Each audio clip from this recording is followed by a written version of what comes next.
Hey there. Hi everybody, how you doing? It's Michael again. Oops.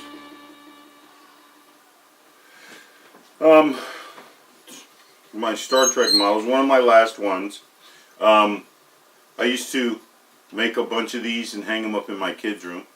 But now since my kids are grown up and they don't call me, this is my last one. So, Enterprise. D. It's almost done. Okay. Warning. Okay, listen. Okay. Everybody. Okay. Been a really rough week. And here we are now. End of April. And the anniversary of the Watts riots are upon us. Here it is 25 years later. And now, reminiscing and looking back on what happened and all the memories. There's a thing on TV, so I look at some of the things that we're doing today, and it's really kind of the same thing. There's about to be a pressure point that we're not going to be able to get across. So tonight's issue is called Niggerdom. Okay? I think you all have heard this. I mean, Cat Williams talked about it for a minute. But, I kind of subscribe to this kind of mentality because, to tell you the truth, I'm looking at, what we do as the black community in this country, and we consistently are being pushed around and being shot all the time, and gangs, and, all these things. But it's part of what is this social behavior, because it's just not the fact that people discriminate in many ways, like banking or business or contracting or the many things that we've talked about before. The thing is, you have this perpetrating group of people that are consistently and definitely trying to appease the black community while they steal all their money. And I've talked about this before, and even our last one. What was the last one we did was before this was about the Jewish people and stuff, right? Because we give the Jewish people, well, the country does, $1 trillion a year. But for some reason or another, this country keeps telling the black community we don't have no money to fix the poverty and the unemployment and the fact that your schools are worse than everybody else's, and that all the money is going somewhere else, because even the philanthropy issue in this country is a joke, because it's not at anywhere near the level towards the black community. It goes all the way around. And the statistics now are what we have to really look forward to. Okay, you have to, it's really funny. Here's one of the things. The direction that we look at when we look at these attacks, especially on the black culture, and I'm saying this because I'm beginning to feel a real kinship with the angry black culture that just really doesn't know which way to go, so they strike out. And I'm going to use this guy that's from my town, not too long ago, shot these white people. I know exactly what he feels like. I grew up in that very same town. If you don't have the right understanding, which I feel I have the right mind, and this particular issue is one of those to where you say, well, I'm angry all the time. I can't have a good time. What else am I going to do? And this is what I want to communicate, because the first thing I always ask myself is, why am I upset? Why am I so upset? Because the person that I feel this anger towards, they really don't care. They don't care if I'm angry.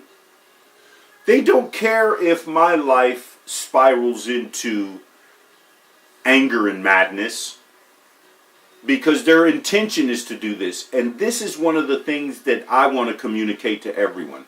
You see, if I were some kind of a therapist, I'd be able to help you recognize the very people in your life that are out to do you harm.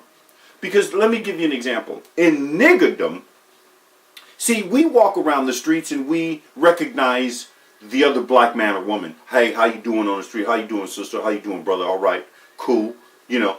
But it kind of stops right there to a certain extent. Unless, of course, you have a group of people, whether those are family members, you know, people in your community, you grew up on the block, or you have somewhat of a neighborhood type clique. And in this instance, I'd have to use my cousin's area of expertise would be gangs down in Central, South Central. My aunt had a spot at 60th in Central.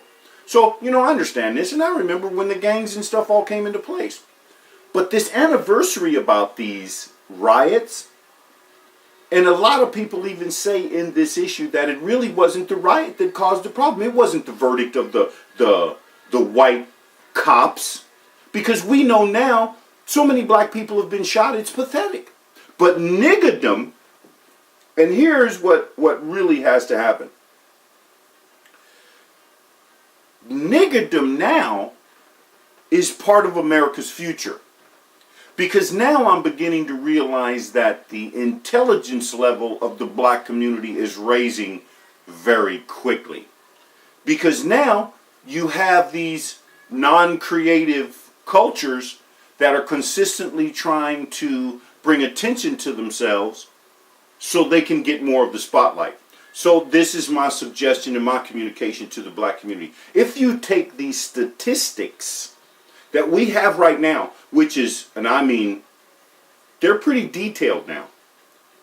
I believe every person in every city has the ability to sue the city simply because of the fact that every city now preferences another culture other than the black community. That's discrimination. It's like here in California. We're getting ready to go through this sanctuary issue with the state about these illegal Mexicans. Me, I'm going to sue. Why? Because why is it all of a sudden someone that's in an illegal category has more preference than I do?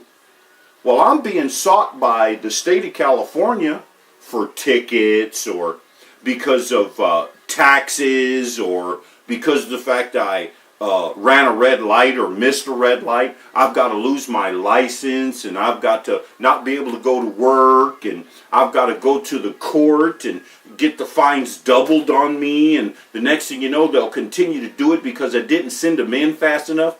But yet you let the illegal Mexicans go.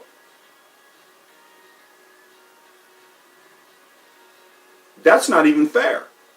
So you're looking at every border town that borders Mexico. Every black person should be able to sue. Because listen, here's the deal.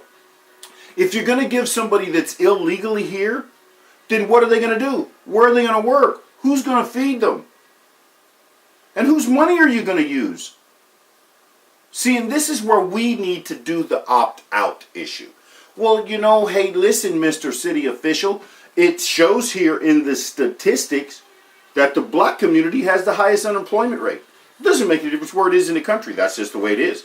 And they're not addressing that. So if those numbers are high and you know about it and you continually use my money to help somebody else, what do you call that?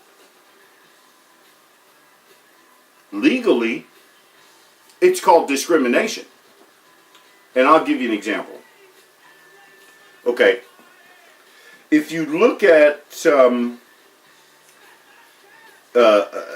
I'd have to say, I don't know, it's kind of hard for me to communicate this particular, so I'm just going to change the whole thing. So here's what I'm going to do. What I'm going to do is I'm going to say real quickly here about Niggerdom, is the fact that I'm expecting now that the black community begins to not protest, but logically, really beat these people down. And it's majority of the white people, because now we actually know who they are. So Niggerdom dictates we go after them. So if there were to be more riots, well, at least don't tear up your own neighborhood. You know who they are now. Go after them. They're the ones with all the money. They're the ones that are going to make sure that you're hunted down like a dog. They're the ones that are going to make sure that their vineyards or their fields are picked. And the illegals do that work. But your black ass is going to jail. I don't care whatever the crime is. If it was for legal marijuana, you'll probably go to jail for that. So it doesn't really make a difference to a certain extent. But niggerdom, especially when it comes to the Cat Williams type niggerdom, see, you guys, especially my pimp brothers, okay, had a couple of relatives. I lived in North Hollywood, man, with my boy DB. Oh my God, that brother had me in stitches. Okay, good dude, man. I love that brother, man. Him and his pimping ways. But listen, you people have an opportunity now to do what Al Capone did. You know the only way they can get you now is on taxes. So straighten up the game, man. Start taking this property. Now, here's the other communication that I want to give to my black community. The cities, especially in the state of California, had this big fight with the governor not too long ago over what was called the redevelopment agencies. And this is where the other part of the discrimination comes, and this is where I believe niggerdom needs to attack and kick these fools in the back of the head right now. Simply because of the fact that they will do it to you. If an opportunity arises and they're able to take everything that you have, don't act like it won't happen. But here we have what's called statistics and what's also called the Freedom of Information Act. And guaranteed one thing for sure, they're not going to want to tell you everything, but here's the way you get down. Start making formal complaints at the city. Start talking about their budgets. Start talking about the fact that these people are spending so much money that they're not worth it. And put it on the line. Because technology now is about to put the general public out of work. So, the best thing to do now, niggerdom, every black person that's strong enough to do so, you need to attack your city people. Why? Because technology should put them out of work first. Really? I mean, think about it. These people already sit up on their behinds every day, making, a good salary, good money, and they don't have no other job. They're getting free perks from everybody. I was over here the other day, and the dude was giving away memberships to the club to everybody on the city council. We got to pay these guys, and they're getting free stuff? You see, niggerdom dictates that I attack you. Why? Because you keep thinking that you're a celebrity.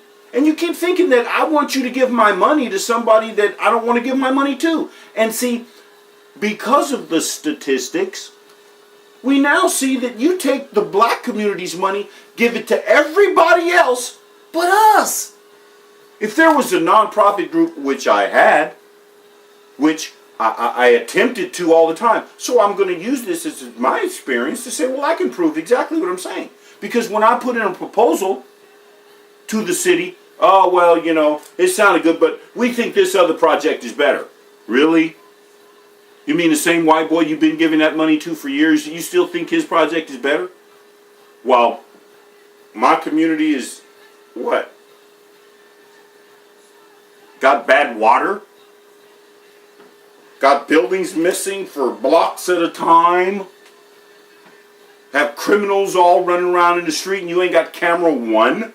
And you're going to tell me you ain't got no money? But the rich white guy is making cash hand over fist. And again, this is where the communication is and the discrimination. Because you'll know that when these cities had these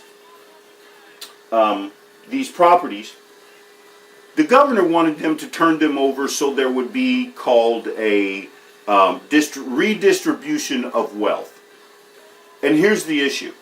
The redistribution of wealth means that the city has a piece of property like a bank or maybe a post office or maybe a government office, something that the federal government had built and maybe has abandoned, and now this thing sits here.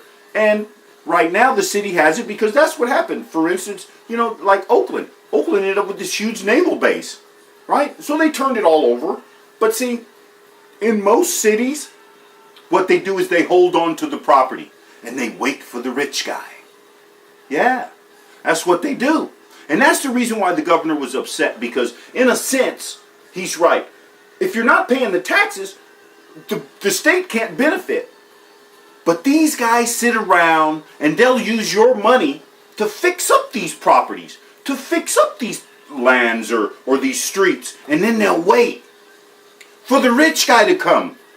Instead of saying, listen, let's give some of these to the nonprofits, so when the rich guy does come, maybe some of the nonprofits can make some money. Do you think that would be fair? I do. And I believe I can convince people, maybe 12, 15 people in that little jury box, to do the same thing. And to say that the city is not in the best interest of the black community. So Niggerdom dictates that I attack you. No more of the, oh, Black Lives Matter. So what? We knew that when we broke up the sign. They matter, but it don't matter to them. So quit trying to pretend that they are. Let's start doing exactly what we were supposed to do from the very beginning. Reach in his pocket and take out that wallet. I'm just saying, if you look at it correctly, the master said, my people perish for lack of knowledge. So let's wise up. So in a sense, here's the thing. I want to give a shout out to this one program that is on TV right now called Dear White People. Spot on, spot on. Okay, listen. Talking about getting slapped. Niggerdom needs to pick this up. And Netflix, I'm going to have to tell you, that Get Down, that's the business right there. Because, man, wow. I keep wondering what the hell BET was doing. Two programs that are so spot on, man. It's intellectually enthusiastic. BET want to play a bunch of people with gold in their mouth. I got it.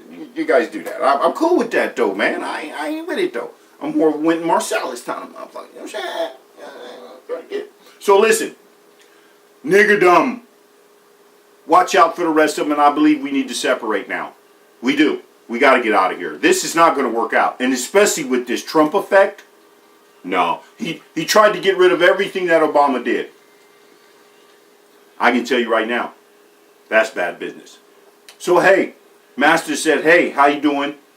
Want to try to get y'all on the team, so come with me, try to work with me, and shout out on everybody that gave me a holler.